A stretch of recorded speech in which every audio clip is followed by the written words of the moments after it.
Hi, my name is Ed. Today I'm going to go ahead and show how to improve the efficiency of a standard RV fridge by installing some standard PC fans and also using a pulse width modulation controller to regulate the speed of the fans to make it to where you're not going to waste as much energy. Basically use them as a thermostat to, again, slow down, kind of ramp up and ramp down the speed of the fan and conserve energy, but also react whenever somebody opens the fridge and whatever in the RV. So here we go. So here is the inside of my fridge. I have a basic setup. I have a 120 millimeter fan sitting up here on the top, right here. Here is the cooling fans here. This is the kind of the guts of a standard fridge, and what gets cold here. And then what I have is this fan basically just kind of blows the air around. A lot of people, what they do is they'll take a small little C battery fan, they'll put it right here, and they help circulate the air. But I decided I didn't want to do that because I have plenty of solar power on my trailer, so I wanted to go ahead and tap into this. I replaced this with an LED light, so that way when this does come on, it doesn't create extra heat. Also produces more light. We tapped into the power right here because it's 12 volts, and then put in a small little pulse width modulation controller here. Ran some small little conduits that kind of hide the wires, and then there's my little thermostat wire right here. And then that's what regulates the temperature, or that's how it reads the temperature of this, and it uses that to regulate the speed of the fan, and so it reacts to that. And so again, its job is to just blow the air around the fridge and help to disperse the cold air around and help it get rid of the heat from the inside of the fridge. Okay, so this is the pulse width modulation controller that I'm using inside the fridge. This is inside a PETG plastic 3D printed controller case. This is pretty easy to go ahead and set up. These are ordered off of Amazon. These come in packages like this. Unfortunately, they're not Amazon Prime, so these take approximately 30 to 45 days to come in. So if you're going to get a couple of these, make sure you get a couple extras. Setting these things up is really easy. They come with the little thermistor that plugs right in right here. And then the little plug here, so when you plug this in, the fans, when they plug in, you have obviously usually plugs in as 3 wires. The one wire is usually either a yellow or a white. You don't need that. I actually cut it off because that's actually a signal wire that usually is used on the computer side, because what it does is it used to measure the RPMs of the fan as it's spinning, so it reports back to the motherboard to make sure that the fan has not failed. We're not using that. We're just using this to control the power and the speed of the fan. We're not actually monitoring the fan speed on this because this board is not capable of doing that. So it doesn't really matter. So when it comes in here like this, here it is. All it is just power in on the one side, and then thermistor here, and then there's the where it controls the fan on the other side. Unfortunately, the other thing about this is these things are designed for controlling fans inside of a computer system. So the thermistor here is also rated for the higher temperature coefficients. So we need to modify this slightly so that way it will work perfectly inside of our fridge. So what I've done here is I've modified this and added a small little resistor onto this. This is let me show you this, 56K ohm resistor.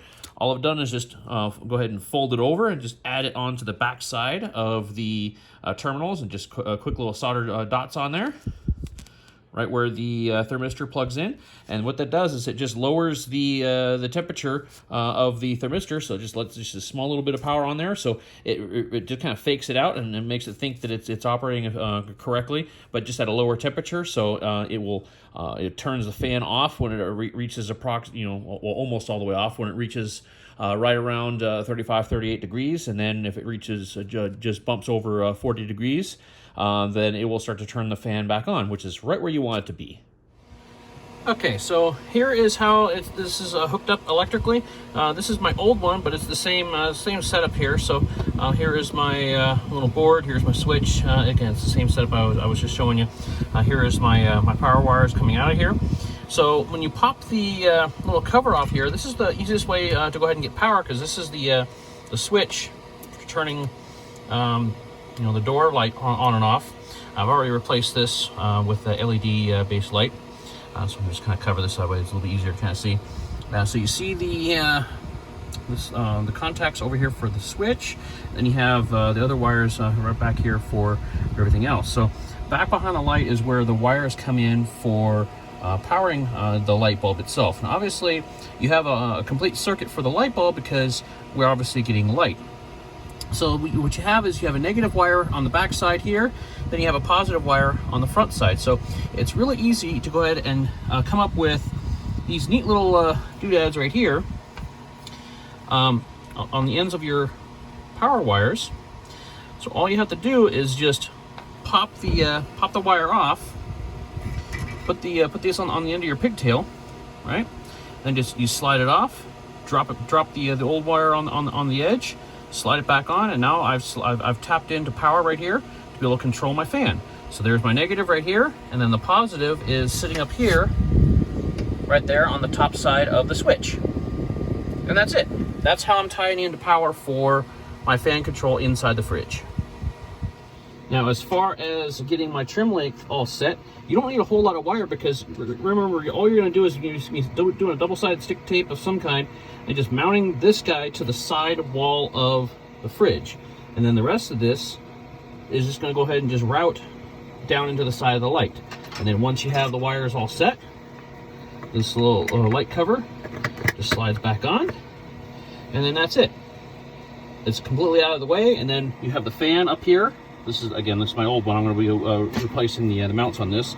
But now, once this is all set up, you have the pulse width modulation controller set up, and then it's pushing the air down. The air is coming down this way, and it's recirculating the air within the fridge.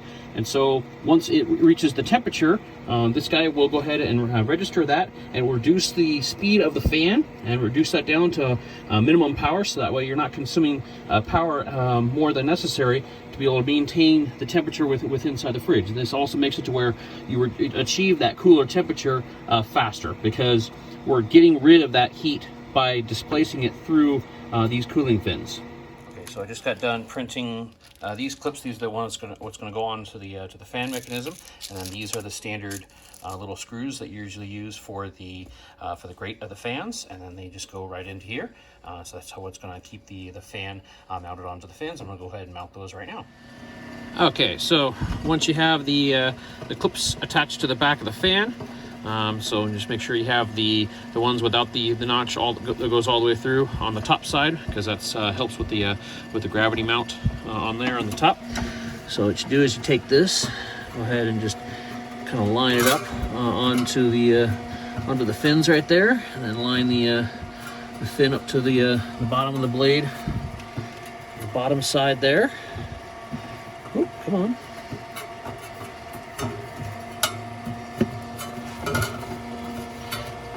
And once it's on all four, all you do is just kind of push it in a little bit, and then it just kind of like pressure mounts into place because of the tension with the plastic.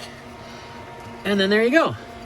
It's not going anywhere. It's basically bonded right to the fins. So now I have a nice airflow coming down, straight down here when it takes in from the top, blows it down to the bottom. It's controlled by my pulse width modulation controller here, powered directly off of the LED light system right here. And so this does get shut off when I do turn the power off up here. So it's only on for that matter. It's not on all the time, only when the system is on.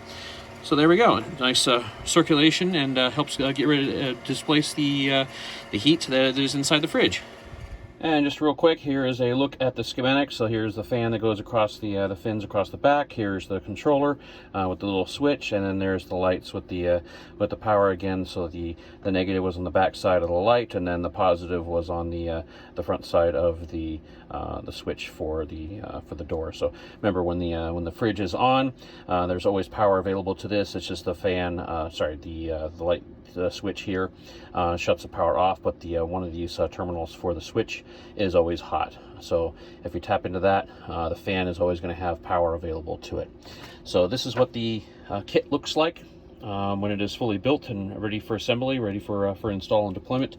This already has the tabs already pre-installed, so it's easy to just as a drop-in install. Has the 3D printed clips ready to go. So I'm considering on making these for people that are interested. So go ahead and drop a comment down below if you're interested in that. I can go ahead and put a post on my blog for all the STLs. So if you have a 3D printer, so you can access these as well as the ones for here, as well as all the parts that I'm using for this particular build. Okay, this is it for the internal fan add-on for a standard RV fridge. I do have another video I'm going to be putting up for how to expand and improve the efficiency of a absorption fridge that's in an RV by adding fans to the outside and make it to where we can achieve better results. So currently it's actually, what is it, 105 degrees outside, and I still have a freezer that's at 14 degrees, and the fridge is at 45. I just opened this right now, so it's still nice and cold in here. So that's going to be a video coming out pretty soon. But if this was helpful to you, please hit the like and subscribe button, and happy camping.